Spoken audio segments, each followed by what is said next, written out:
Let's talk about factoring quadrant expressions that have a leading coefficient of 1.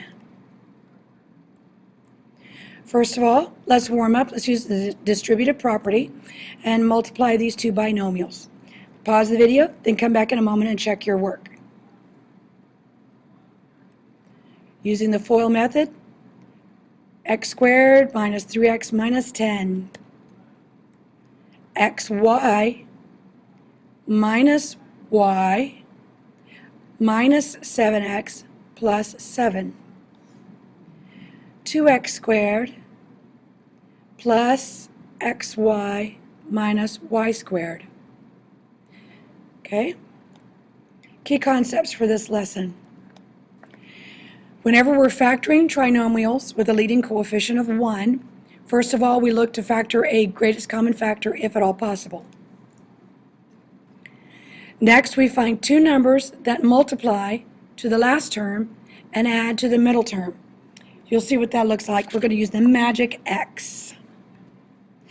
We can FOIL to check our answers. So let's look at this one.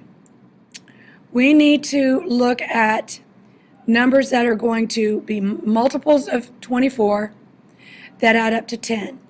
So 1 and 24, nope. 2 and 12, nope. 4 and 6, oh, maybe we have a possibility. If we FOIL it back, then we find out we have x squared plus 10x plus 24. This tells us that our signs will be the same, and this tells us those same signs will be positive. Now let's look at this when we have a negative. This tells us that our signs will be different, and that this tells us the sign of the larger number will be negative. So we need multiples of 12. That will give us 4. The difference will give us 4. So that's why we use 6 and 2, because we need to find the difference of the two that will give us a 4. Our larger number needs to be negative, so we can get negative 4x. Okay, looking at this one, our signs are going to be the same. Those signs will both be negative. So what can we add together? What multiples of 33 can we add together to get 14? Why, 11 and 3, of course. So they're the same sign.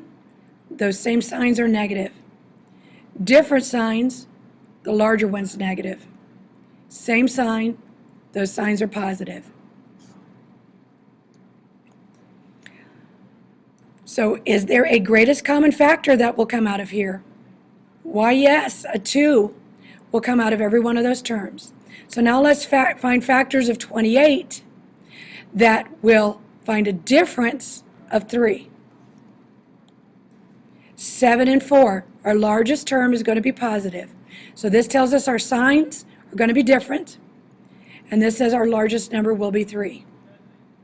Here again, we've got signs that are looking different. However, is there something that we can factor out of all of these? We can factor a negative 1 out because we want our leading coefficient to be a positive 1, not a negative 1. So if we factor out a negative 1, then it changes all our signs.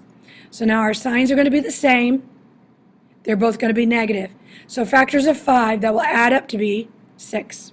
Well, 5 and 1, of course. Very good. You're ready to begin working on the assignment.